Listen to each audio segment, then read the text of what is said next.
How the Sahara will turn green. Hello and welcome back to Bite Me. Before we start, I would like you to hit that red subscribe button so that you never miss out on any of our videos. Every 20,000 years, the Sahara Desert, one of the harshest and most inhospitable places on Earth, turns into a lush green grassland. I'm not kidding. Primitive rock paintings and fossils have shown that Sahara was once a place where human settlements and a diversity of plants and animals thrive.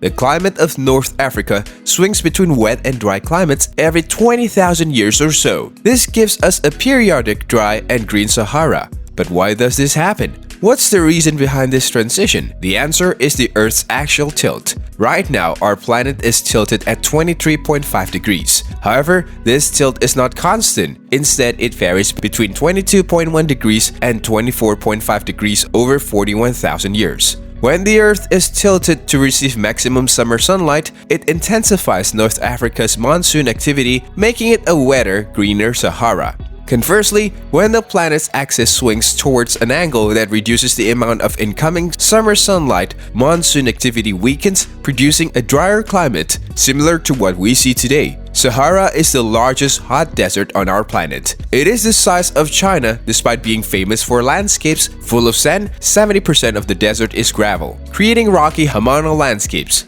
About 30% of the desert is covered in sand, where the landscape constantly changes. Winds move tons of sand daily, and even the highest dunes travel several yards each year. Scientists estimate that the desert has grown over 10% during the last century due to climate cycles changing due to human activity. Just like the landscape, the weather in the desert can be pretty treacherous. Sand and rocks heat up quickly during the day but do not keep the warmth at night.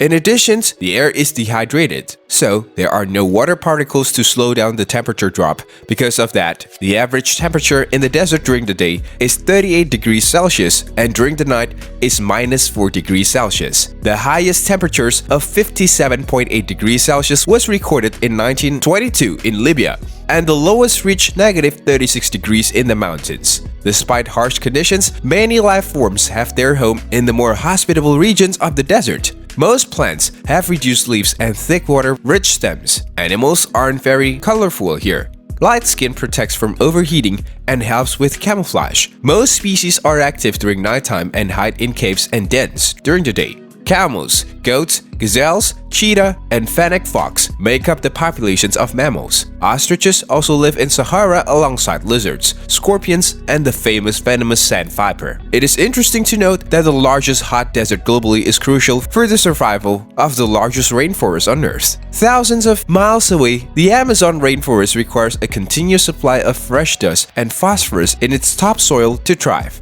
Satellite imagery has shown that particles get picked up from the Sahara Desert and blown over the Atlantic Oceans to settle in the Amazon rainforest finally. Hence, the largest non-polar desert nourishes the world's largest rainforest. There are over 20 lakes and 90 oases in Sahara which create magical places. The lakes of Oniaga include 18 interconnected lakes covering an area of 63,000 hectares. The region has an exceptional natural landscape with striking colors and shapes. The highly saline waters are home to algae and microorganisms, which play an essential role in the circulations of elements such as nitrogen and sulfur in our ecosystem. A few lakes with high-quality freshwater are home to more complex fauna, mostly fish. The Sahara's name comes from the Arabic Sahara, which means desert. The region played a vital role in the economy of ancient Africa. It made up many essential trade routes. For example, caravans up to 12,000 camels traveled between Egypt and Sudan, enabling the countries to exchange goods such as gold, copper, and salt. Today, 2.5 million people live in the desert. Most of them live either in an oasis or nearby the rivers or lead a nomadic lifestyle, traveling across the desert with herds of sheep and goats.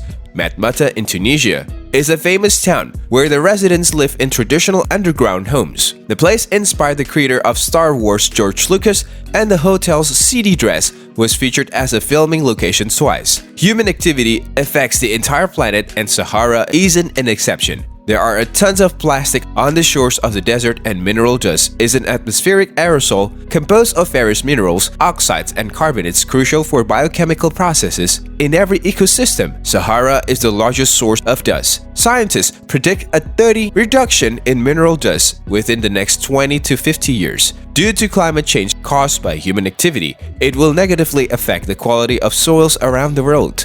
It may also have severe consequences for cloud formations, Arctic amplifications in Asian monsoons. Sahara keeps the most diverse ecosystems intact, and without it, we're all in danger.